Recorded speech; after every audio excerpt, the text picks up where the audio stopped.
Panther appears in quiet village. When people see what she's protecting, they're stunned. What do you think the panther is protecting? To find out, watch the video to the end. But first, please subscribe to my channel and turn on notifications to get more stories like this. The sun was just beginning to rise over the quiet village of Padra, painting the sky in soft hues of orange and pink. The air was thick with the scent of damp earth, a reminder of the previous night's rain. The villagers stirred slowly, preparing for another day of simple routines and hard work. But this morning was different. An eerie hush hung over the village, broken only by the occasional rustle of leaves in the nearby forest. It was a stillness that made the elders pause, their weathered hands stopping mid-task as their eyes scanned the tree line. And then she appeared. Out of the dense forest came a creature so unexpected, so magnificent, that it stopped the villagers in their tracks. A panther, sleek and powerful, emerged from the shadows. Her black coat gleamed in the early light, and her golden eyes, sharp and unyielding, seemed to pierce the very air. In her jaws, she carried something, a bundle wrapped in what looked like coarse fabric. She walked with purpose, her head held high as though she were on a mission. The villagers froze, their breaths caught in their throats. A wild animal this close to the village was unheard of, and a panther? It was almost unthinkable. What is she carrying? An old man whispered, his voice trembling. The panther stopped at the edge of the village square, her gaze sweeping over the humans before her. She made no sound, no threatening gesture. She simply stood there, her presence commanding yet strangely calm. For a moment, no one moved. The tension was palpable, a silent standoff between human and beast. And then, as if sensing their hesitation, the panther lowered her head and gently placed the bundle on the ground. Gasps rippled through the crowd as the bundle shifted. It wasn't just fabric, it was moving. A baby's cry pierced the silence. The realization hit the villagers like a lightning bolt. A human baby, impossibly small and fragile, lay swaddled in the panther's bundle. The child's cries were soft but urgent, a plea for comfort and warmth. The panther took a step back, her golden eyes watching intently, as though waiting for the humans to act. "What in the world?" muttered Rajan, the village carpenter. He stepped forward cautiously, his hands raised in a gesture of peace. "Is that a baby?" "It is," said Amma, an elderly woman known for her sharp instincts. She clutched her shawl tightly, her eyes wide with disbelief. How did this happen?" The villagers murmured among themselves, their voices a mix of fear and wonder. Some wanted to approach the baby immediately, but others held back, their eyes darting nervously toward the panther. "She's not attacking," said Kavita, a young woman who worked as a schoolteacher. "She could have hurt us, but she hasn't. It's like she brought the baby here on purpose." "That's madness," Rajan replied, though his voice lacked conviction. "A wild animal protecting a human child? It doesn't make sense." But nothing about this made sense. The panther stood her ground, her body relaxed yet alert. There was no aggression in her posture, only a strange, almost maternal presence. It was as though she had taken on the role of guardian for this tiny, vulnerable being. Eventually, Amma stepped forward. Her frail hands trembled as she knelt beside the baby, her heart pounding in her chest. She glanced up at the panther, meeting those intense golden eyes. For a moment, it felt as though the creature was searching her soul, weighing her intentions. "It's all right, little one," Amma whispered to the baby. "You're safe now." The panther made a low, rumbling sound. Not a growl, but something softer, almost like a purr. It was a sound that sent shivers down Amma's spine, but it also reassured her. Slowly, she reached out and lifted the baby into her arms. The child quieted immediately, nestling against Amma's chest. A wave of relief swept through the villagers as they realized the baby was unharmed, though the mystery of how and why the panther had brought it here loomed large. The panther didn't leave right away. She sat down near the edge of the square, her eyes never straying far from the baby. The villagers kept their distance, their movements careful and deliberate. They didn't know what to make of this strange, otherworldly scene. "We need to figure out where the baby came from," said Kavita, her voice firm. "There has to be an explanation. Maybe it was abandoned," Rajan suggested, though the words felt heavy on his tongue. The idea of someone leaving a child in the forest was almost too cruel to comprehend. Amma nodded slowly. "Perhaps," she said. "But why would the panther take it in? How would she even know to bring it here?" No one had an answer. As the day wore on, the villagers worked together to care for the baby. They brought blankets, milk, and whatever supplies they could find. Amma took the lead, her years of experience as a midwife guiding her actions. The baby, a boy, seemed healthy despite his ordeal. His tiny hands grasped at Amma's shawl, his cries softening into contented coos. The panther watched it all with an intensity that was both unnerving and awe-inspiring. She didn't interfere, but she also didn't leave. It was clear that she wasn't ready to relinquish her role as the child's protector. "She's waiting," Kavita observed. "For what, I don't know. But she's not going anywhere." The villagers decided to let the panther be, hoping she would return to the forest once she was certain the baby was safe. But as night fell, she remained at the edge of the square, her silhouette a dark sentinel against the dimming light. That night, the elders gathered to discuss the situation. The village had faced its share of challenges over the years: droughts, storms, even the occasional wild animal straying too close. But this was something entirely different. "This is no ordinary panther," said Amma. Her voice carried the weight of wisdom earned over decades. "She's here for a reason. We may not understand it yet, but we must honor it." "Honor it?" Rajan echoed, his brow furrowed. "It's a wild animal, Amma. Could turn on us at any moment. And yet it hasn't," Kavita interjected. "She brought the baby here. She could have left him in the forest, but she didn't. Doesn't that mean something?" The elders debated late into the night, their voices rising and falling like the wind outside. Some were fearful, unwilling to trust a creature they had been taught to avoid. Others, moved by the panther's actions, believed she deserved their respect. In the end, they reached a fragile consensus. The panther would be left alone, as long as she posed no threat. The villagers would focus on caring for the baby while keeping a watchful eye on their unexpected guest. The next morning, the panther was still there. She lay curled up near the square, her eyes half closed but alert. The baby, now sleeping soundly in Amma's hut, seemed to have brought a strange sense of peace to the village. Even the children, who had initially been frightened, began to approach cautiously, their curiosity outweighing their fear. "She's beautiful," one little girl whispered, clutching her mother's hand. "She is," the mother agreed, her voice tinged with wonder. "And she's watching over us." The panther lifted her head slightly, as though acknowledging their words. For the first time, the villagers began to see her not as a threat, but as something extraordinary, a guardian who had bridged the gap between the wild and the human world. The days that followed were unlike anything the village had ever experienced. The panther, whom the villagers began calling Shakti, a name symbolizing strength and protection, stayed near the square, her watchful presence becoming a part of the village's rhythm. She did not wander far, always keeping the baby in her line of sight. The child, now affectionately called Ayan by Amma, was thriving under the care of the villagers. His soft coos and tiny smiles brought warmth to everyone around him, as though his presence alone was a balm for their collective hearts. But questions still lingered. Who had abandoned Ayan in the forest? Why had Shakti, a creature of the wild, taken it upon herself to protect him? And what was to become of her now? Over time, the villagers began to grow more comfortable with Shakti's presence. Children, emboldened by her calm demeanor, would approach her with small offerings, fruits, flowers, even handmade trinkets. Shakti would accept the gifts with a slow, deliberate nod of her head, her golden eyes glowing with what seemed like quiet gratitude. "She's not just a panther," Kavita mused one afternoon, watching from a distance as a little boy placed a garland of marigolds near Shakti's paws. "There's something more about her." Amma nodded, her gaze thoughtful. "She's a mother in her own way," she said.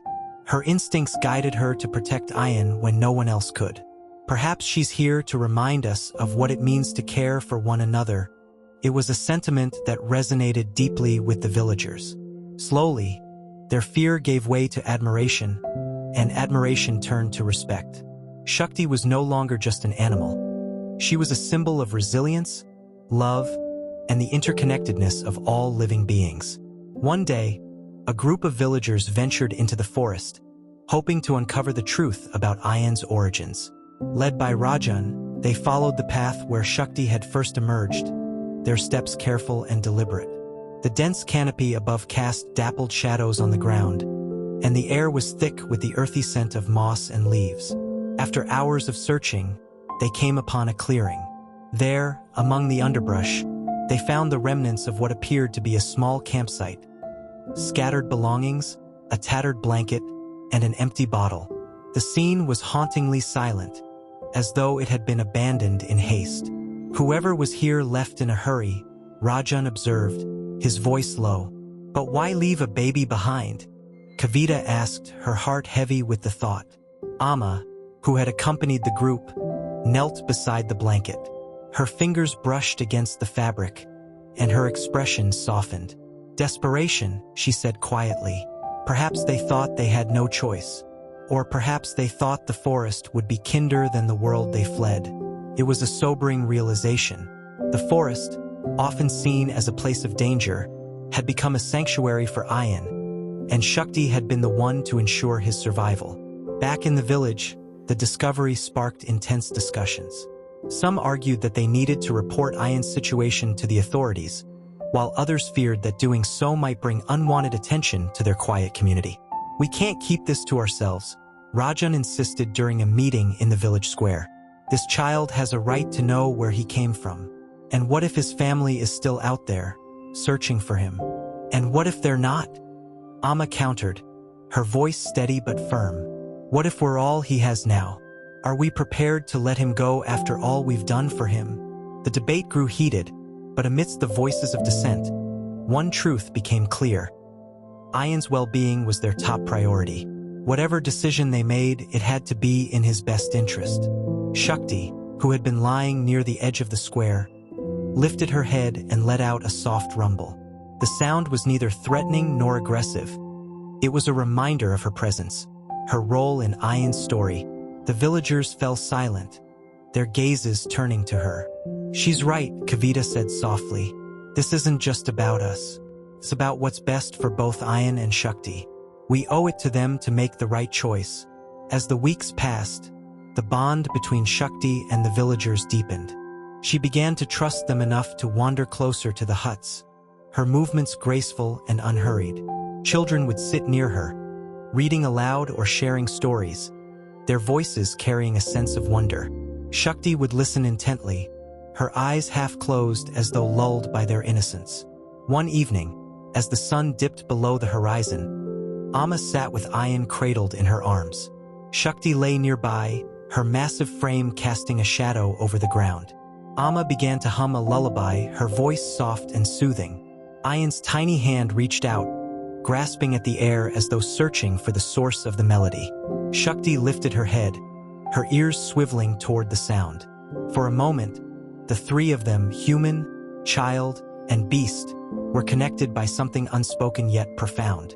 It was a moment that transcended words, a reminder of the universal language of love. Shakti's presence had a ripple effect on the entire village. People began to see the forest not as a place of fear but as a source of life and connection. They started initiatives to protect the local wildlife, planting trees and creating safe spaces for animals to roam freely. The village, once insular and wary of the natural world, became a model of coexistence and harmony. The elders often spoke of Shakti's role in this transformation. She showed us that even the wildest creatures have the capacity for love, Amma would say during community gatherings. And she reminded us that we, too, have a responsibility to care for the world around us. The younger generation embraced these teachings wholeheartedly. They grew up with stories of Shakti and Ayan, their imaginations fueled by the idea that a panther could be both fierce and compassionate. Many of them went on to pursue careers in conservation and animal welfare, inspired by the lessons they had learned in their village. As Ayan grew stronger and more vibrant under the care of the villagers, the time came to decide his future. The village held a meeting, inviting everyone to share their thoughts and concerns. "We've done our best for him," Rajan said, his tone thoughtful. "But he deserves a life where he can thrive, where he has opportunities beyond what we can provide." And yet, Amma interjected, "He also deserves to know the love and kindness he's found here. This village is his home, and we are his family." The discussion continued late into the night, with no clear resolution. Finally, it was Shakti who provided the answer. As the villagers debated, she stood and walked to the edge of the square, her gaze fixed on the forest. She let out a low, resonant sound, a call that seemed to echo through the trees. The villagers fell silent, their eyes following her as she turned back to look at them. It was as though she was reminding them of their shared responsibility, urging them to choose a path that honored both Ayan and the world he had come from. In the end, they decided to raise Ayan as their own, with the understanding that they would teach him about his origins and the extraordinary bond that had saved his life.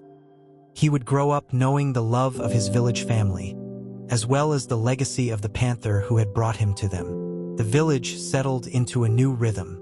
Ayan became a symbol of hope and renewal, a constant reminder of the extraordinary series of events that had brought him to their doorstep.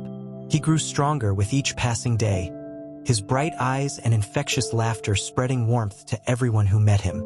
The villagers cared for him as one would their own child, taking turns ensuring he was never without love or attention. Shakti, too, remained a constant presence. Though she often retreated into the forest during the day, she always returned by nightfall, her watchful eyes ensuring Ayan was safe. Her bond with the child was unlike anything the villagers had ever seen. Ayan would stretch his tiny hands toward her whenever she was near, and Shakti, ever gentle, would lower her head as though to acknowledge his trust. One evening, as the village gathered to share stories around a fire, Rajan spoke up. "It's remarkable, isn't it? A creature of the wild, choosing to protect a human child. What do you think drives her?" Amma, holding Ayan in her arms, responded thoughtfully. "Perhaps it's something we can't fully understand. Animals act on instinct, yes, but Shakti's actions go beyond that. She chose to bring Ayan to us. She chose to stay. That kind of love, it transcends words." The fire crackled softly as the villagers reflected on her words.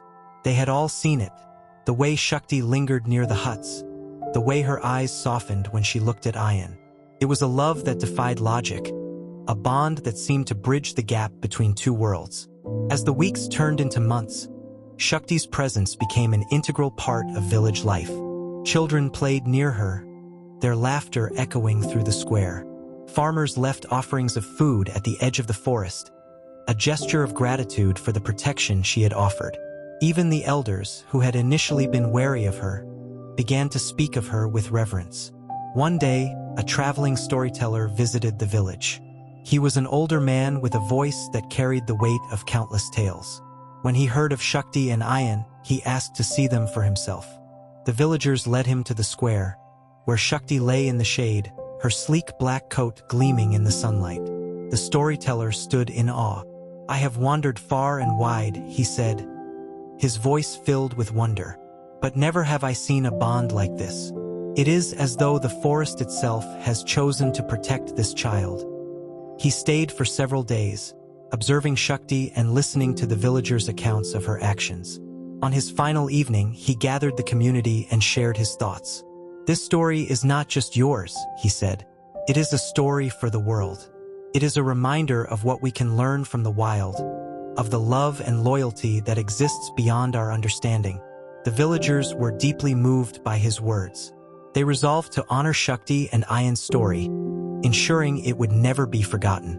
As Ayan grew older, he began to understand the significance of the bond he shared with Shakti. Amma would tell him stories of the day she appeared, her golden eyes fierce yet gentle as she carried him to safety. "She is your guardian," Amma would say, her voice filled with emotion. "She chose you, just as we did." Ayan's connection with Shakti deepened as he grew. He would sit by her side, his small hands resting on her fur, as though drawing strength from her presence. The villagers often marveled at the sight. A boy and a panther, bound together by a love that transcended species. One summer evening, as the sun dipped below the horizon, Ayan approached Shakti with a small garland of flowers he had made himself. He placed it gently around her neck, his young face glowing with pride. Shakti let out a low, rumbling sound, a sound the villagers had come to recognize as her way of expressing contentment.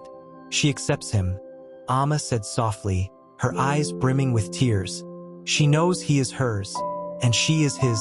But as time passed, Shakti's role in the village began to shift. Her visits became less frequent, and she spent more time in the forest. The villagers understood. They knew the wild was her true home. Yet every time she returned, she was greeted with the same warmth and reverence. One fateful day, Shakti did not return. The villagers waited anxiously, their eyes scanning the tree line, but the forest remained silent.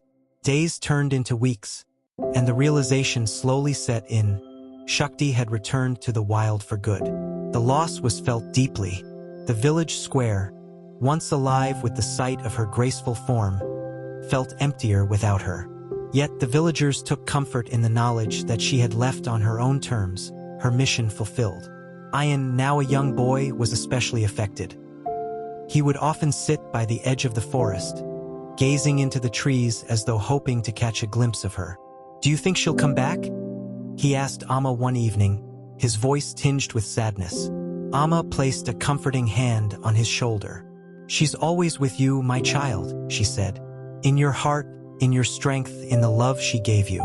She may not be here in body, but her spirit will always watch over you." Over time, Ayan came to accept her absence.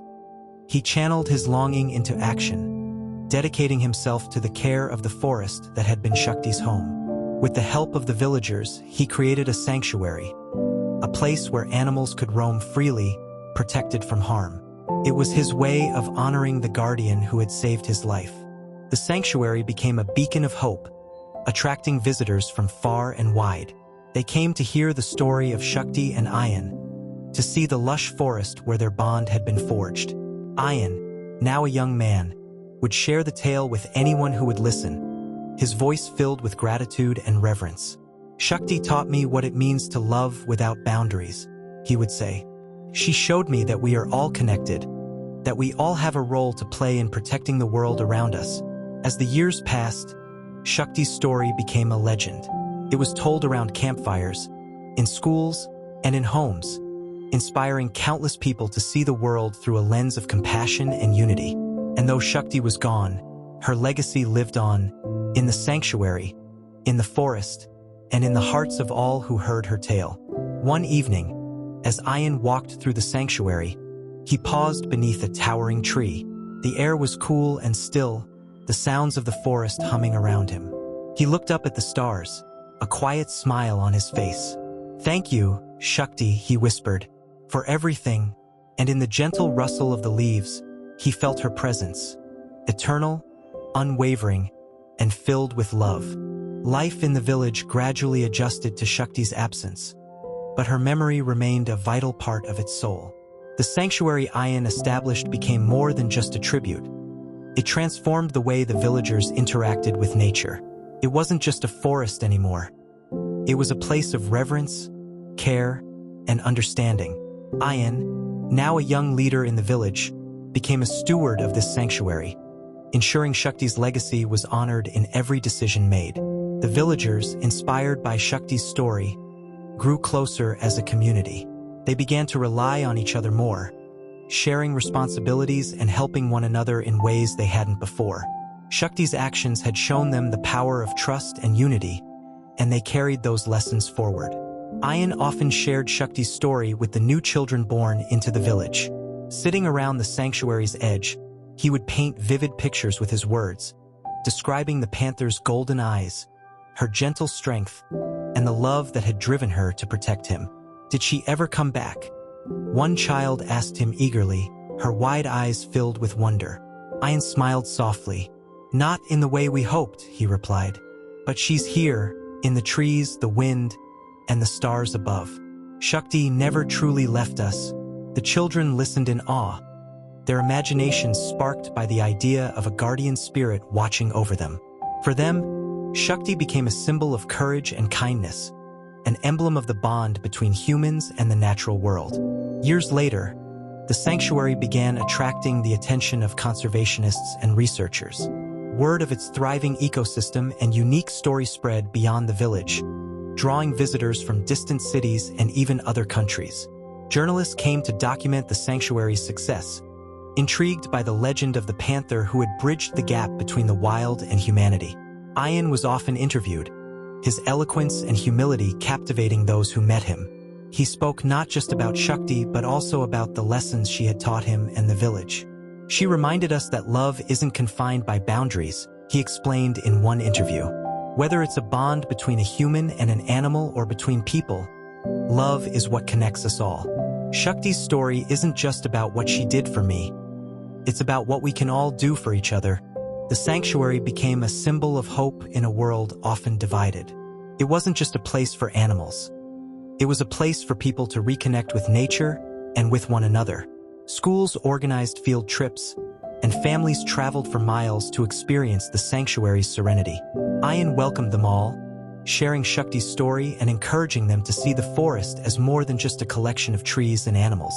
It's a living, breathing home, he would say, gesturing to the towering trees and rustling undergrowth. Just like our village, it thrives on care, trust, and balance. One particularly memorable visitor was a wildlife filmmaker who had heard of Shakti's story and wanted to create a documentary about the sanctuary. Ayan hesitated at first, unsure if the story could truly be captured on film, but the filmmaker's passion convinced him to give it a chance. The documentary, titled Shakti's Sanctuary, took months to create. It featured breathtaking shots of the forest, interviews with villagers, and reenactments of the events that had brought Shakti and Ayan together. Ayan's narration wove through the film like a thread, his voice steady yet filled with emotion as he recounted the tale. When the documentary was released, it became an international sensation. Audiences were moved to tears by Shakti's actions and the love that had grown from them. Donations poured in to support the sanctuary, enabling Ayan and the villagers to expand their efforts. They built observation decks, educational centers, and even a small clinic for injured animals, all while preserving the forest's natural beauty. The documentary also sparked a global conversation about the relationship between humans and wildlife. Conservationists cited Shakti's story as an example of how empathy and coexistence could lead to profound change. Schools around the world began showing the film to teach children about compassion and environmental stewardship. For Ayan, the success of the documentary was humbling. He often reflected on how far the village had come since the day Shakti first appeared. What had started as a moment of fear and uncertainty had blossomed into a movement of love and unity, one that now spanned continents. As Ayan grew older, his role as the sanctuary's caretaker evolved. He trained others to continue his work, ensuring the sanctuary would thrive long after he was gone. The villagers embraced their shared responsibility, proud of the legacy they were preserving. One day, while walking through the sanctuary, Ayan paused by the towering tree he often visited as a child. The sunlight filtered through the leaves, casting dappled patterns on the ground. He closed his eyes and listened to the forest's symphony, the chirping of birds, the rustle of leaves, the distant murmur of a stream. In that moment, he felt her. It wasn't a physical presence, but something deeper, a sense of connection that warmed his heart. He smiled, opening his eyes to the vibrant world around him. "Thank you, Shakti," he whispered. "For everything." The forest seemed to respond, a gentle breeze rustling the leaves as though carrying his gratitude to the panther who had changed his life.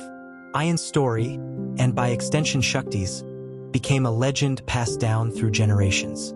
Children grew up hearing about the day a panther carried a baby into a village and the love that transformed them all.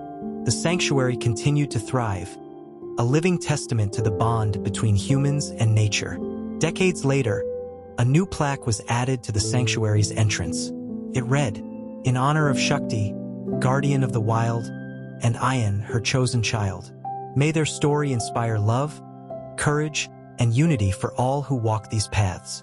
Visitors often paused to read the inscription, their hearts moved by the simple yet profound message.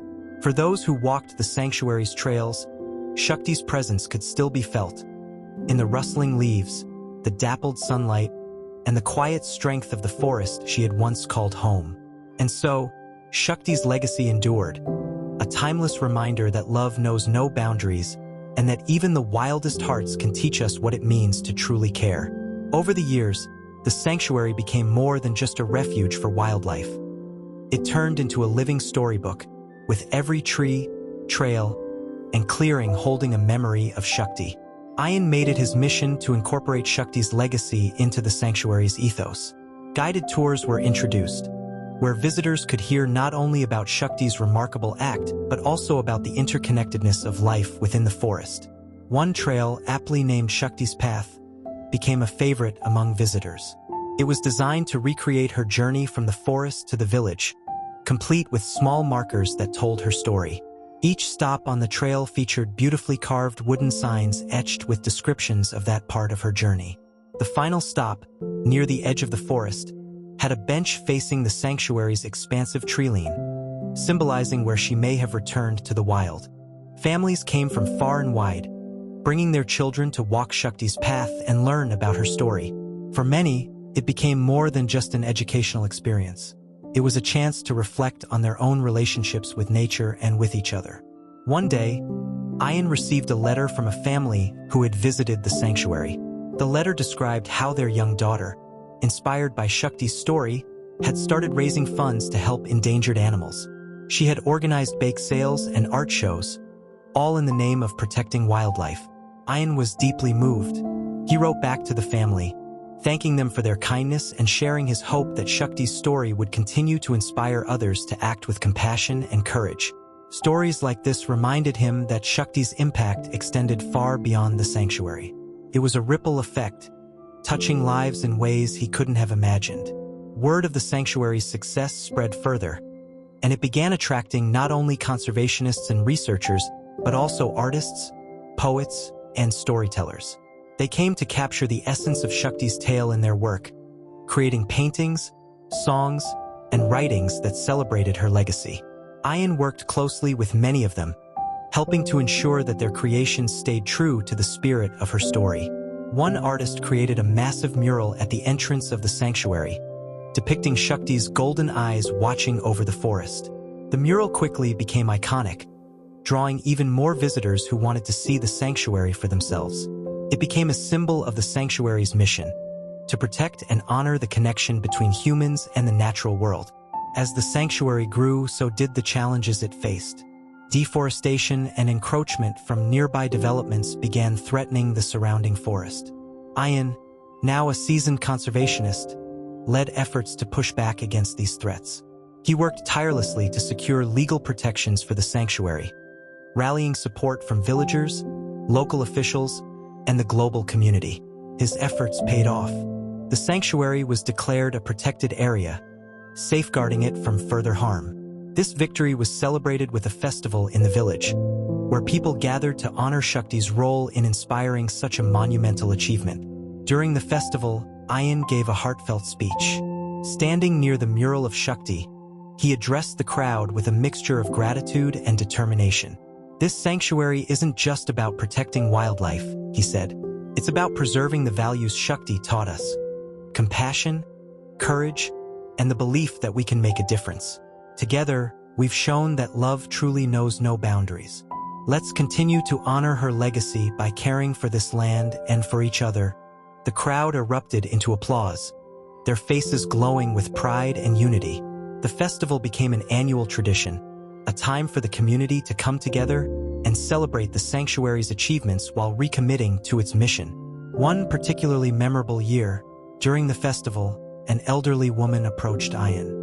She introduced herself as the daughter of a villager who had lived in Padra during the time of Shakti's arrival. She carried with her a weathered diary that her father had kept, filled with his reflections on the events surrounding Shakti and Ayan. "I thought you might like to have this," she said, handing the diary to Ayan. "My father always said that the day Shakti appeared was the day he truly understood the meaning of love and courage."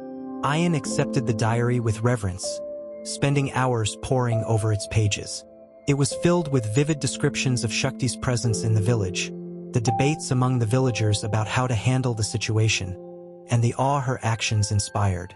One entry in particular stood out to him. Shakti is more than an animal.